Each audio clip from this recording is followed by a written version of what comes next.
With pulse rifles getting a huge buff in the final shape, 20% bonus damage to all enemies, and 15% additional bonus to red bar enemies, I wanted to give a quick rundown of some of the pulses I'd recommend having ready.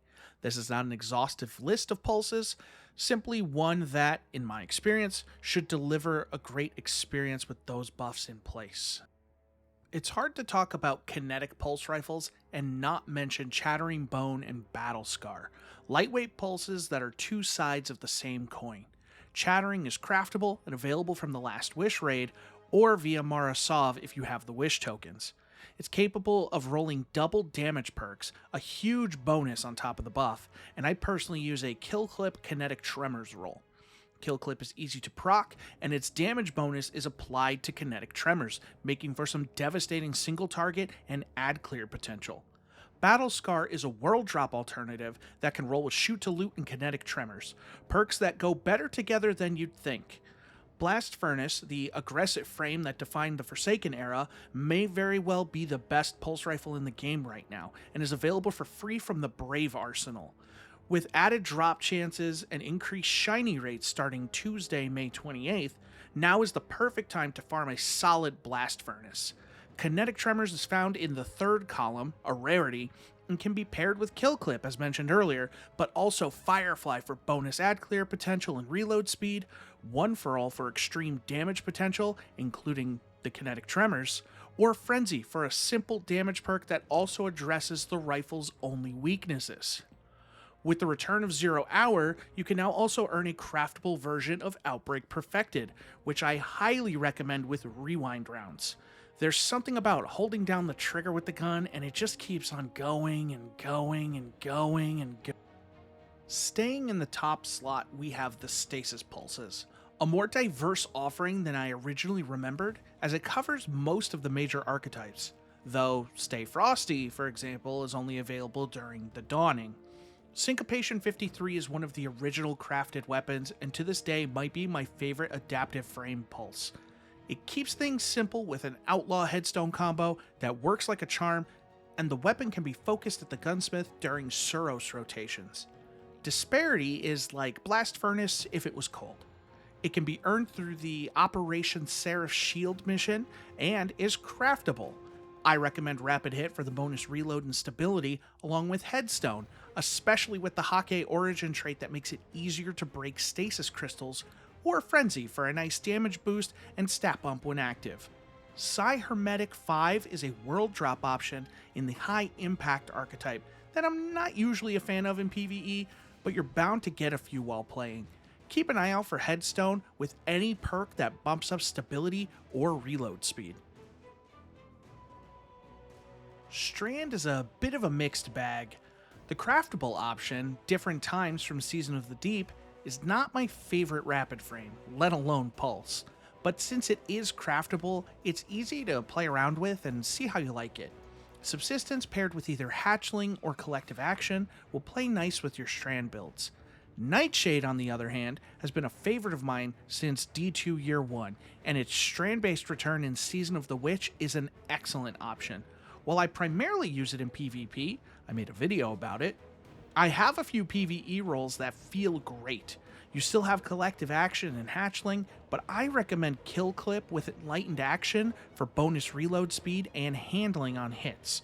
If you're daring enough to enter the competitive playlist, you can earn Belisarius D, an aggressive burst frame that gets rolls like Slice or Vorpal paired with Kill Clip. As an added bonus, it will be enhanceable in the final shape, adding to its potency. As a predominantly ARC player, I find the lack of synergistic pulse options disturbing. Many ARC pulses are from the pre-3.0 era and, while still good, lack the punch of some of their younger siblings, such as Oversoul Edict from Crota's End. This rapid-fire frame is a fun pulse that can get options such as Enlightened Action or Demolitionist in the third column, and Volt Shot or Sword Logic in the fourth. Remember that kills with Volt Shot proc Demolitionist for that added grenade uptime. Philotactic Spiral is a craftable option from Neomuna and a high impact frame. For PvE, I like either Hipfire Grip because I'm a degenerate, or Keep Away, paired with Volt Shot.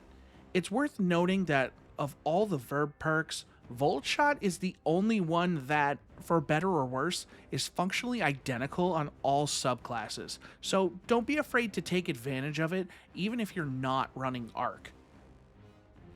The list of easily acquired Void Pulses is criminally short, and there are exactly 0 craftable options. Lucky for you Void users, you get one of the best pulses in the game with the Brave Arsenal. Elsie's rifle is so good that it actually forced me to slightly change my opinion of the viability of high impact frames in PvE.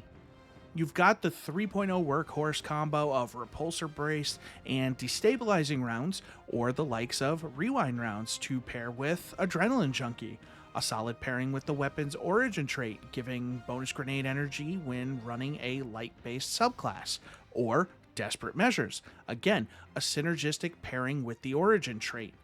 If you find you're not prepared to brave onslaught, then you can go to the Monument to Lost Lights on the tower and buy the Velis X, the ritual weapon from Season of the Seraph. It's not the most exciting weapon, but it has repulsor brace and kill clip, so that's a pretty good baseline. I was about today years old when I realized all of the exotic pulses were either kinetic or void. I mean, it's pretty clear when you look at the collections, but still kind of blew my mind a bit. Void, specifically, has the most explodey of the bunch in Graviton Lance.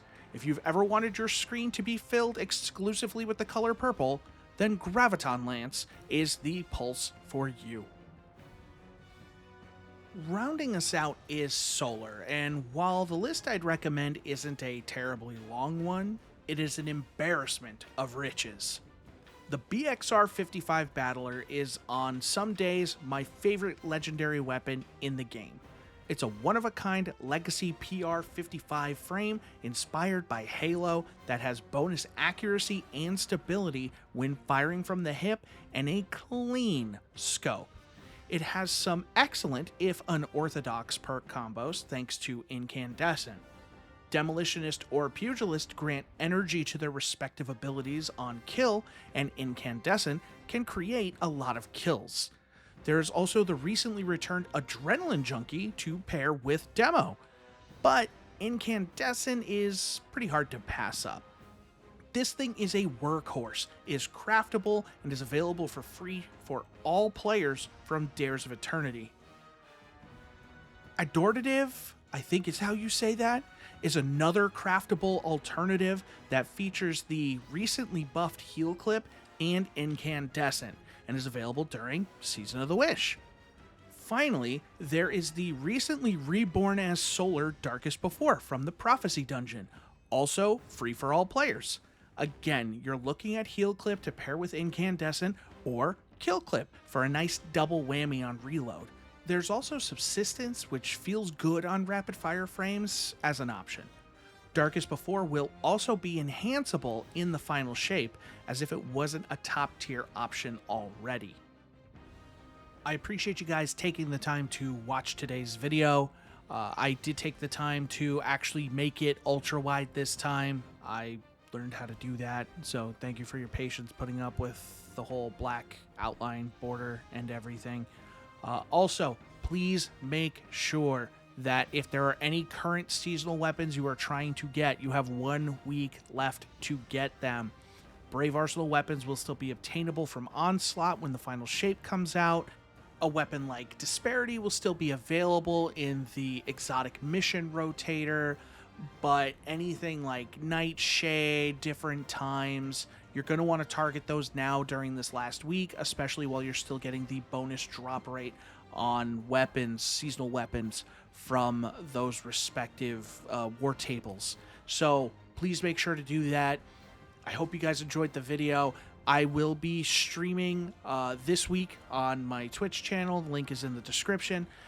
And I will be streaming the week of the final shape. So if you want to come and see the campaign, if you're not sold on it yet, you can come and watch me, twitch.tv/nightmaresTV, or you can come and check out the Day 1 raid, which I will be running on the 7th. Yes, the 7th is when that is. So definitely come check me out. Otherwise, again, I appreciate you guys watching, and I hope to catch you on the next one. Bye-bye.